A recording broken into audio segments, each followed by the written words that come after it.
السلام علیکم. میرا نام شہباز اسلام ہے. میں سوئی سدرن گیس کمپنی میں ہیڈ آف کارپوریٹ کمیونیکیشن ہوں. آج میں جرنلزم پہ اور جرنلزم کی امپورٹنس وز کارپوریٹ ورلڈ پہ بات کروں گا اور کچھ لیڈرشپ کو بھی ٹچ کروں گا. تو سب سے پہلے سمجھ لیتے ہیں کہ یہ جو ہم کنفیوز ہو جاتے ہیں کہ میڈیا اور جرنلزم ایک ہے، یہ ایک نہیں ہے. میڈیا یہ اسمارٹ فون جو ہم سب کے پاس ہے، اس سے ہم میڈیا کو جج کر سکتے ہیں. اس میں جو ہمارے پاس نیٹ فلکس ہے، فیس بک ہے، ٹویٹر ہے، ہماری ٹی وی ہے، نیوز پیپر ہے، these are the media. Journalism different ہے اور ہم ان دونوں کو آف کورس جرنلزم ایک سب سیٹ ہے میڈیا کا، اور میڈیا کے تھرو ہم جرنلزم کو استعمال کر رہے ہیں. لیکن journalism is a collection and editing of news for presentation through media. یہ ہمیں سمجھنا ضروری ہے. اور ہم ہمیشہ کہتے ہیں media and journalism are two different thing. Media میں بھی جب ہم جرنلزم کی بات کرتے ہیں تو as journalism as leadership there is a hard part and there is a soft part. اب ہارڈ پارٹ کیا ہے؟ ہارڈ پارٹ یہ ہے کہ آپ کو جرنلزم کی چیزیں پتہ ہونی چاہیے. آپ کو جو بھی آپ کام کر رہے ہیں آپ کو پتہ ہونا چاہیے. ایک جہاز کا کپتان ہے، اس کو پتہ ہونا چاہیے کہ جہاز کیسے چلاتے ہیں، اس کے کون سے بٹن کیا کام کرتے ہیں. This is the hard part. The soft part جہاں سے کپتان کے لیے اس کی لیڈرشپ اسکل، اس کی ڈیسیشن میکنگ اسکل، یہ سب اس کا سافٹ پارٹ ہے. اسی طریقے سے جرنلسٹ کا soft part is handling people, understanding their needs and all these things. The problem is کہ ہارڈ پارٹ تو ہم یونیورسٹیز پہ جا کے، کالجز میں جا کے، ٹیوشنس لے کے سیکھ سکتے ہیں. دا soft part which is actually the difficult part, اور جس کو ہم لوگ سمجھتے ہیں کہ بہت آسان ہے، وہ سب سے زیادہ مشکل ہے. اور وہ ایکسپیرئنس کے ساتھ آتا ہے، وہ لوگوں کے ساتھ انٹریکٹ کر کے آتا ہے. وہ کامیاب لوگ کیسے کامیاب بنے ان کو دیکھ کے آتا ہے، ان چیزوں سے آتا ہے. وہ ایسے نہیں آ جاتا جیسے ہمیں ہارڈ پارٹ ملتا ہے. لیڈرشپ کے بارے میں بہت لوگوں نے کہا اور کہ لیڈرشپ کیا ہے. میرے نزدیک لیڈرشپ از این ایٹیٹیوڈ، کہ آپ کا ایٹیٹیوڈ کیسا ہے. اور یہ کہنا کہ leadership is because of position, کہ بھائی کوئی کمپنی کا سی ای او ہے یا ایم ڈی ہے یا وہ لیڈر ہے، نہیں. ایک پی این بی کمپنی وہ بھی ایک لیڈر ہو سکتا ہے، بیکاز اٹس این ایٹیٹیوڈ. اس کو بڑا خوبصورت ڈیفائن کیا ایک کتاب ہے with the name of art of leadership. Art of leadership learning from shepherding. اس میں بتاتا ہے کہ اگر آپ کو لیڈرشپ سیکھنی ہے تو حضور صلی اللہ علیہ وسلم سے سیکھیں. وہ کہتے ہیں حضور صلی اللہ علیہ وسلم ایک چرواہا تھے، اور چرواہا کیا کرتا ہے؟ صبح جب نکلتا ہے تو اس کی فلاک آگے ہوتی ہے اور وہ پیچھے ہوتا ہے، چرواہا پیچھے ہوتا ہے. سو ہمیں یہ بتاتا ہے کہ لیڈرشپ آگے سے نہیں ہوتی، پیچھے سے ہوتی ہے. کہ جب صبح نکلیں تو لوگوں کو آپ آگے کریں، لوگوں کو ڈیلیگیٹ کریں چیزیں، اور پیچھے کھڑے ہو کے دیکھیں کون غلطی کر رہا ہے، اس کو ہیلپ کریں. اس کتاب میں وہ آگے لکھتا ہے کہ جب رات کو واپسی ہوتی ہے تو شیفرڈ آگے ہوتا ہے اور جو اس کی فلاک ہے وہ پیچھے ہوتی ہے.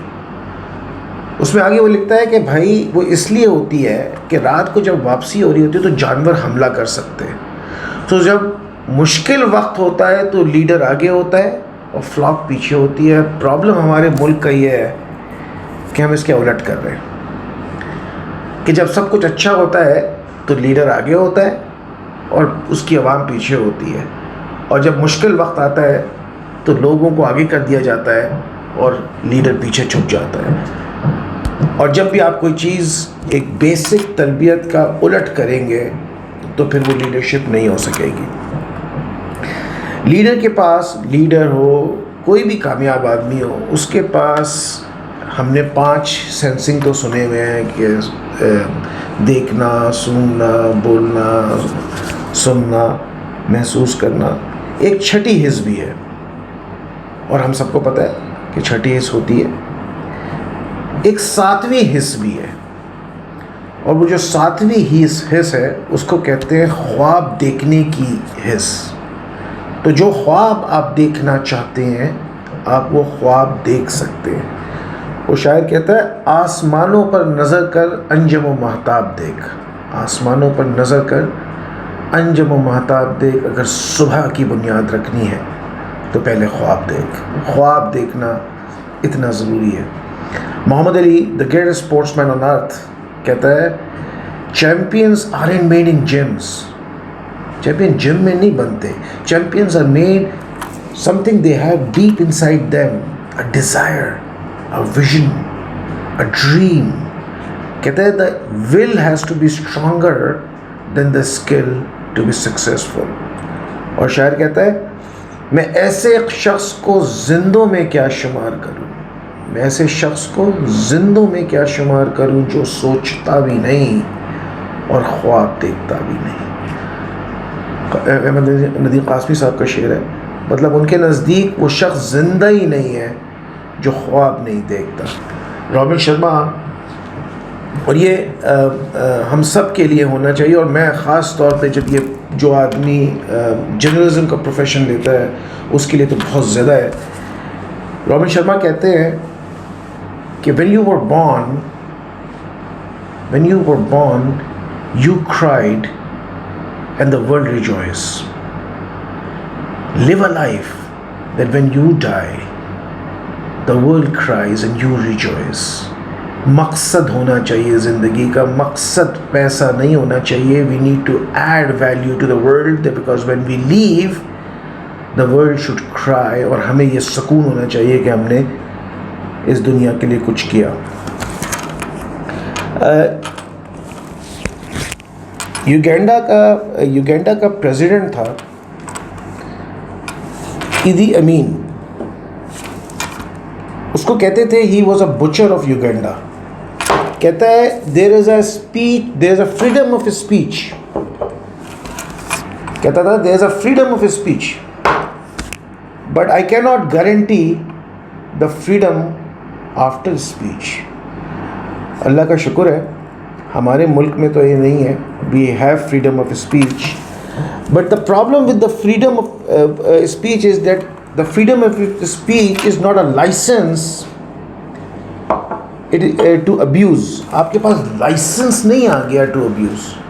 اٹ از اے رسپانسبلٹی کہ جو آپ کو فریڈم دی گئی ہے اس کو آپ صحیح طرح استعمال کریں. میں جب کارپوریٹ ورلڈ میں کام کر رہا ہوں, ہمیں جب بھی اپنے جرنلسٹ حضرات سے یا ان سے انٹریکشن ہوتی ہے, ان کا سب سے بڑا پرابلم یہ ہے کہ اور میں خود سمجھتا ہوں یہ پرابلم ان کے ساتھ ہے, it is the breaking news. Breaking news کی جنگ میں you are not actually getting to the core problem.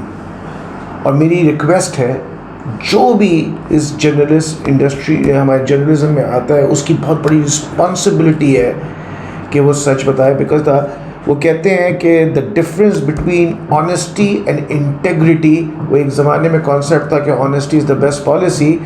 ہم کہتے ہیں وہ honesty is not the best policy, integrity is the best policy. The difference between honesty and integrity is کہ honesty کا مطلب یہ جو سنا وہ آگے بتا دیا ویسے ہی جیسا سنا, جبکہ انٹیگریٹی یہ کہتا ہے کہ جو سنا تحقیق کی کہ کیا سچ ہے اس میں اور پھر آگے بتایا. اسلام بھی یہ کہتا ہے کہ جو بات آگے پہنچاؤ اس میں تحقیق کرو. So the name of the game is integrity. So the more integrity you have you become successful. And as an organization, as a corporate world, ہمیں چاہیے کہ آپ کے اندر انٹیگریٹی ہو. The first essence of journalism is to know what you know. کہ آپ کو یہ پتہ ہونا چاہیے کہ آپ کو کیا پتہ ہونا چاہیے. The second step is کہ یہ کس سے پتہ چلے گا.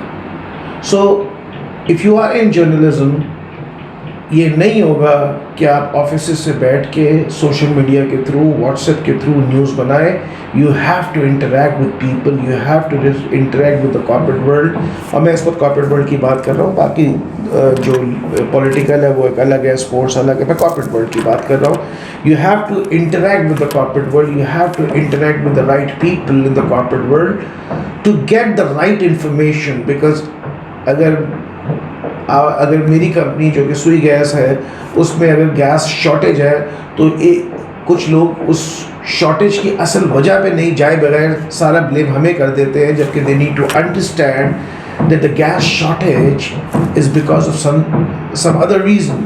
سو جو اچھے جرنلسٹ ہیں وہ اگر مجھ سے انٹریکٹ کریں گے یا جو رائٹ پیپل ہیں ان سے انٹریکٹ کریں گے تو they will know the right reason, and once they know the right reason they will report the right reason to the people, اور لوگوں کو پھر صحیح بات پتہ چلے گی. یہ بھی ضروری ہے, کہتے ہیں free speech carries it with some freedom to listen also. تو پلیز سنا کریں. ہماری ایک ریکویسٹ ہمیشہ ہوتی ہے کارپوریٹ ورلڈ کی اپنے جرنل ساتھیوں سے کہ جو بھی خبر چھاپنا ہے چھاپیں, ہمارا پوائنٹ آف ویو لے لیں. بیکاز جب ہمارا پوائنٹ آف ویو لے لیں گے, اور اس کو پلیز ان بائسڈ ہو کے سنیں, تو 80% ایشوز وہیں ریزالو ہو جاتے ہیں. جو 20% وہ چھاپنا ہے وہ چھاپیں, بٹ ہمارا پوائنٹ آف ویو کے ساتھ چھاپ دیں کہ, اور اس میں یہ بھی لکھ سکتے ہیں یار کہ you don't agree what the corporate world is seeing, اور آپ کا اپنا پوائنٹ آف ویو ہے, لیکن آپ اپنا ورژن بھی چھاپیں. وہ شاعر کہتا ہے نا, اگر وہ پوچھ لیں ہم سے تمہیں کس بات کا غم ہے, اگر وہ پوچھ لیں ہم سے تمہیں کس بات کا غم ہے, تو پھر کس بات کا غم ہو اگر وہ پوچھ لیں ہم سے. Because this is the basic request I make at any forum. میں کہیں پہ بھی جاتا ہوں کہ کارپوریٹ ورلڈ کے ساتھ صرف ایک ایشو ہے کہ وہ آپ سے یہ کہتا ہے, جرنلسٹ ساتھیوں سے کہتا ہے کہ پلیز پہلے ہم سے پوچھ لیں, اس کے بعد آپ نے جو خبر چھاپنی ہے آپ چھاپیں. ہمارے ساتھ یہ نہیں ہو کہ آپ خبر چھاپ دیں اور پھر ہم اس کی کلیریفیکیشن چھاپ رہے ہوں, بیکاز دین آپ بھی آکورڈ سچویشن پہ آتے ہیں, ہماری جنرل ساتھی بھی آکورڈ سچویشن پہ بھی آتے ہیں, اور ہماری کارپوریٹ ورلڈ بھی آکورڈ سچویشن میں آتی ہے. حالات بہت خراب ہیں, کووڈ ہے, پولیٹیکل سچویشن بھی ہے, مہنگائی بھی ہے. تو اس کے لیے میں اختتام پہ 2 شعر پڑھ دیتا ہوں. شاعر کہتا ہے, یہ کاٹے یہ دھوپ یہ پتھر ان سے کیسا ڈرنا, یہ کاٹے یہ دھوپ یہ پتھر ان سے کیسا ڈرنا, راہیں مشکل ہو جائیں تو چھوڑی تھوڑی جاتی ہیں. اور آخر میں یہ جنون یہ ایک خواب میرا ہے, یہ جنون یہ ایک خواب میرا ہے, وہاں چراغ جلا دوں جہاں اندھیرا ہے. شکریہ.